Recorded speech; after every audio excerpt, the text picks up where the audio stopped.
Une grosse moto.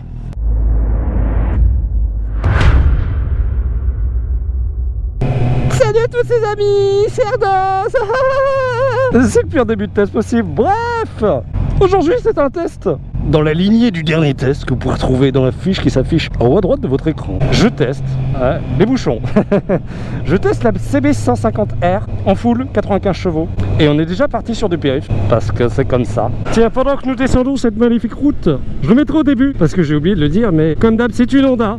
On est à Nantes, donc merci à Honda Moto Nantes pour le prêt de cette moto, évidemment ça fait plaisir. C'est la bécane de test, si vous voulez aller la tester, elle est dispo chez Honda Moto Nantes. Voilà, voilà. Ça va être la petite habitude des débuts de vidéo, c'est-à-dire on prend le périph'. Mon but tout au long de cette vidéo va être de vous donner mes ressentis concernant l'utilisation d'une CBR 650. Merde, je me suis trompé, d'une CB150R de 2019. Et ce que je peux en dire tout de suite, c'est qu'au niveau de la position de conduite, j'aime bien, on est un peu sur l'avant, pas totalement droit. Positionné pour l'attaque. Ta ta ta ta ta ta. Momo motus. Ce qu'on peut dire tout de suite, c'est que ça pousse. Alors malheureusement pour l'instant, vu que cette moto a un pot d'origine, vous n'allez pas du tout entendre le bruit du moteur. Ce qui fait que j'ai pris un micro derrière que je n'ai pas encore démarré, je précise. Pour les curieux, un Zoom H2N que j'allumerai dans mon sac qui vous donnera un bon son, et ça c'est important. Donc on augmente la qualité chez Erdos Industries. Ce que je peux dire également, c'est qu'elle est très légère pour le coup. Je sais pas, on sent pas du tout son poids, c'est vraiment cool, pour le coup elle est bien équilibrée. Et elle met tout de suite en confiance. On verra bien quand je la pousserai un peu plus. Oh là là, elle bouge pas, trop cool.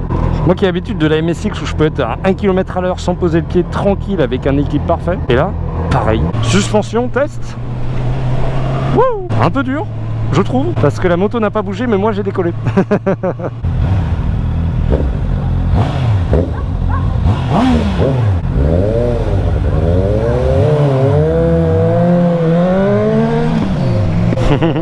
J'ai perdu. Je me suis raté à 50 en même temps. Et regardez. Vous avez vu, le son il est mieux, hein. J'ai mis le micro externe dans la poche, donc déjà vous devriez entendre la moto un petit peu, ce qui fait plaisir. Je vais essayer d'un peu interchanger entre les deux. C'est tout de même plus sympa, je pense que vous êtes d'accord. Dites-moi en commentaire si vous préférez d'ailleurs. J'aimerais bien avoir vos retours là-dessus.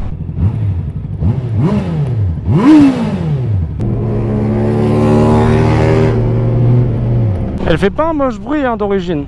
Honnêtement j'aime bien. Pour un bruit d'origine, c'est-à-dire un bruit qui est censé être pas ouf, c'est pas mal. Oh, et puis si vous dites oui mais un pot d'origine c'est dégueulasse quand même, fais pas un bruit. De toute façon t'as trop habitué de ta 125, donc t'es pas habitué, toi t'as un bruit de merde même avec ton pot. Alors ferme ta gueule parce que t'as aucune légitimité à dire ça. En plus tu conduis un gros cube toutes les 3 semaines, donc ferme ta gueule, ok?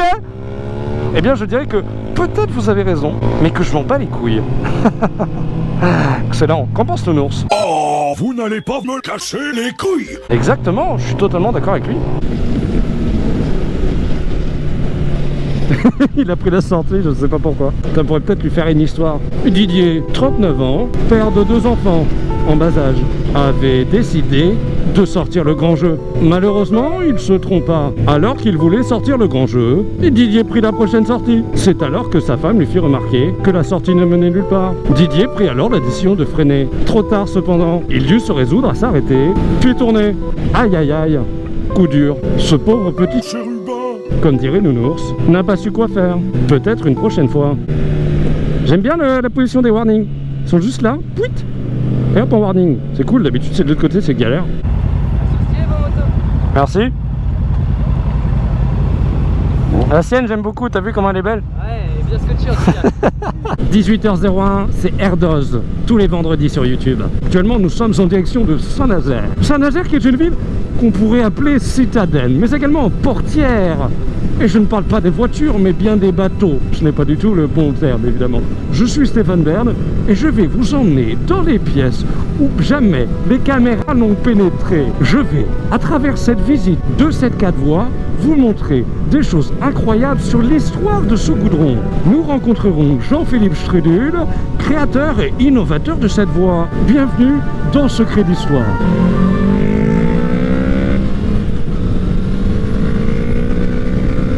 Elle a vraiment du couple à mi-régime là, à partir de 5000. Et c'est agréable. Et t'as un deuxième coup de cul, un peu comme toutes les motos vers les 7000. Et c'est cool, il y a le rapport engagé. Ça j'adore, c'est trop génial. Bon, mesdames, messieurs, c'est l'heure du 0 à 100 à 0. Donc on va s'entraîner à démarrer avec celle-là déjà, parce que... Ouh là là, il y a que Traction Control qui va me faire chier. Il va me faire chier, le Traction Control, il vient de s'enclencher.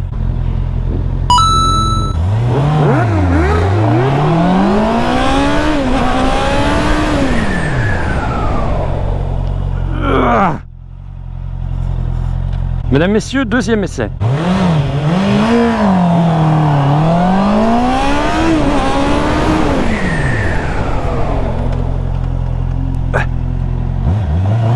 Oh vache. Comme la CB300 était vraiment agréable en ville, je pense que celle-là l'est aussi, de par sa souplesse de moteur.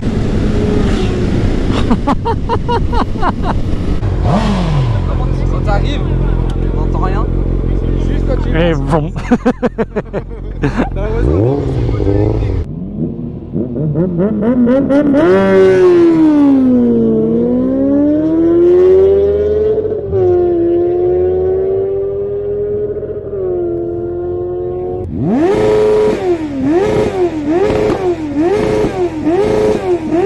Ça suffit maintenant.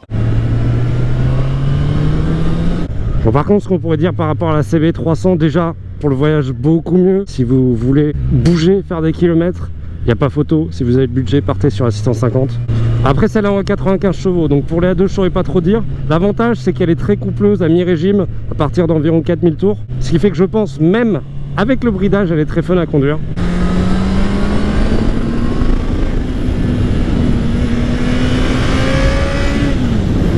Ça donne des vraies sensations quand même.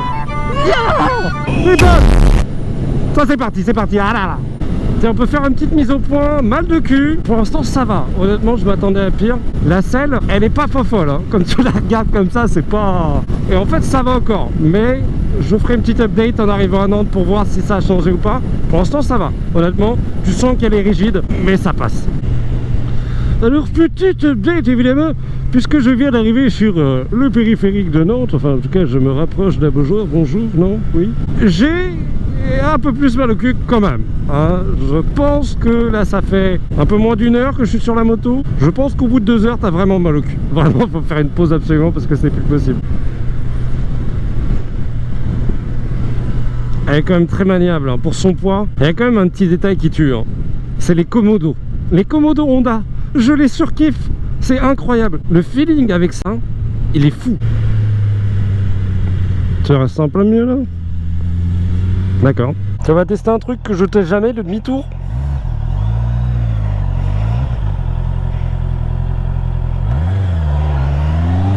Et ce que je trouvais incroyable avec cette moto, c'est regarder. Voilà, 1 km à l'heure. Je les tiens sans trop de difficulté. Je trouve ça... Elle est très maniable à basse vitesse. C'est incroyable. Tu te mets ici. Je redémarrais, je veux tourner à gauche sans couper par le milieu, sans dépasser le milieu de la voie. Comme si je roulais à gauche en gros. Voilà. Et même pas une difficulté, même pas une sensation de poids, rien. C'est juste... nickel. Mesdames, messieurs, voici le tour de la moto. Comme d'hab. Je trouvais un endroit très sympa du coup. Il n'y a rien de tel qu'un rêve pour créer le futur. Bon, bah CB650R. Alors on va faire évidemment un petit tour de la moto. Déjà les bases, hein, parce qu'on se demande à chaque fois, mais est-ce qu'il y a ça? Et je vais vous répondre. Oui, il y a des rétroviseurs gauche et droite et on voit très bien dedans d'origine. Il y a également du clignotant magnifique de chez Honda comme d'hab. Et en plus, il reste allumé quand on roule. Il y a également un phare arrière, une bavette dégueulasse. Évidemment, avec un petit embonpoint. Je sais pas ce que ça fout là, ça doit être l'éclairage, mais... Oui, l'éclairage, voilà. Un pot dégueulasse, mais qui est quand même un peu caché. Hein, on va se le dire, c'est moins horrible que la CB300. Nous avons également un magnifique levier réglable, levier de frein. On a également un levier non réglable d'embrayage avec un moustique qui est juste à côté, magnifique. Le phare avant, vraiment sympa avec le contour en LED, enfin tout est en LED mais le petit contour rajoute vraiment un gros plus. Ce que j'aime beaucoup, c'est vraiment sur cette moto, c'est la couleur de celle-là. Jure, Les suspensions aussi, au lieu qu'elles soient dorées, là elles sont de la même couleur, j'ai l'impression, que jantes et moteur. Alors les fourches, j'avais pas vu, je viens de voir là en m'arrêtant, c'est des Showa. C'est de la bonne qualité Showa, dis donc. Comme d'hab, on a les petites écopes, je pense qu'on peut appeler ça comme ça sur le côté. En fait, ça fait tout sur la moto. Du coup, amortisseur arrière tout jaune, mon dieu. Bouf, hein, je suis pas fan. On a un simple disque à l'arrière, double disque. À l'avant, ça freine plutôt bien. On a vraiment un look à l'avant qui est carré, hein, avec les écopes et le radiateur, ça fait vraiment carré de chez carré. Ce que j'aime beaucoup aussi sur cette moto, c'est le tableau de bord minimaliste et très beau. Il est tout petit, mais il n'y a pas du tout besoin de plus. Et vraiment, c'est agréable. Il est agréable comme tableau de bord. Et puis voilà, je vous laisse sur quelques plans de coupe et on est reparti.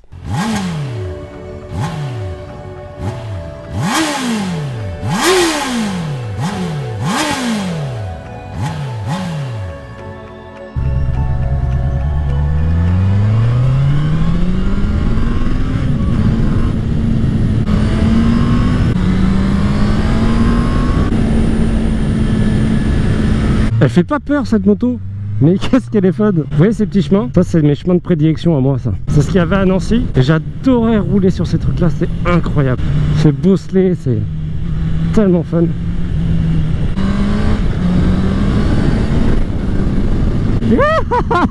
Oh, je suis trop content. L'anti-patinage marche bien. Fonce unique. Ah. Wow. Waouh. Et c'est pas fini.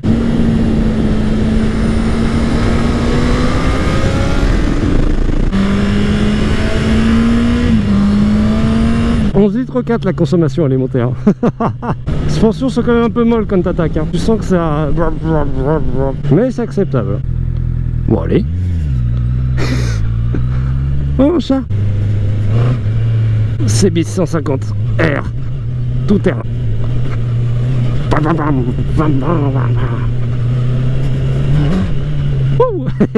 Bon, le tout terrain, heureusement qu'il y a anti-patinage, ça aide, mais sinon c'est pas fait pour ça, hein.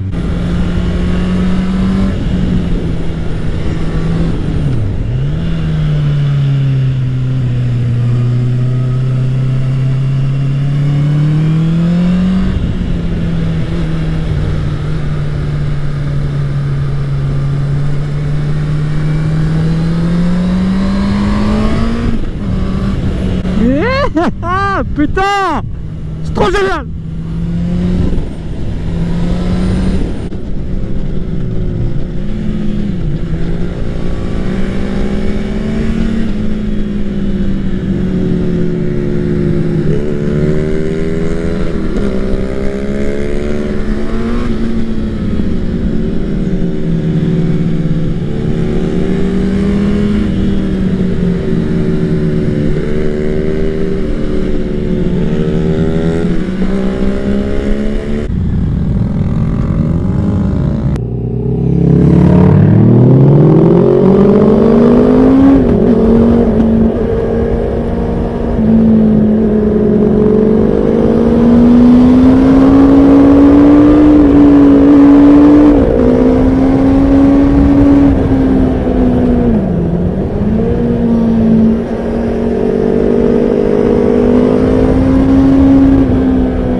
Alors, comme vous avez pu le voir dans les virages, globalement elle est super sécurisante. Moi qui attaque pas souvent, là on était quand même dans des conditions particulières parce que le bitume est parfait, on a une très bonne visibilité, mais vraiment très sécurisante. À aucun moment je me suis fait peur.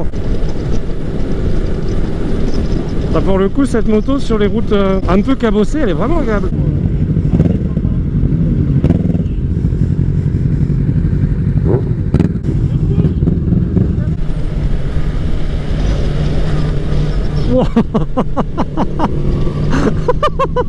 Je l'ai pour déranger, ça va. Ils sont un peu cabossés les routes.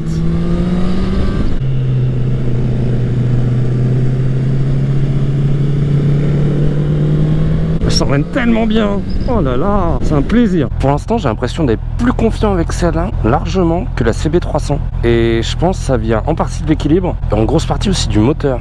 Très souple. Et du coup, en ville, aucun problème. Oh putain. Non, ça veut pas. Ça fait comme en vélo. Mais dis donc, s'il y a glisse, je la ramène sous la pluie. Il y a du gazole, mais partout. C'est impressionnant. Oh merde.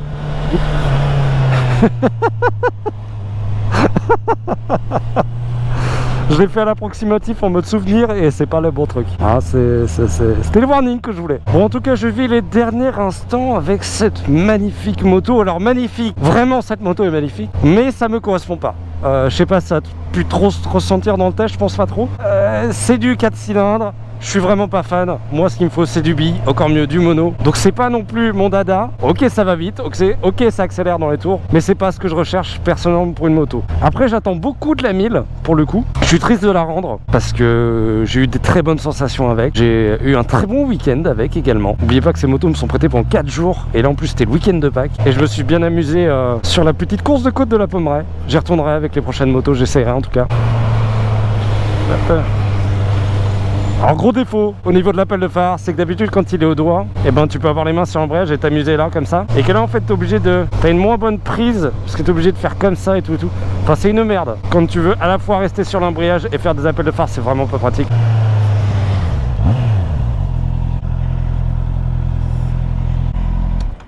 Bon bah voilà, c'était cool. Bah sur ce, à bonne cloche et mets-la toi.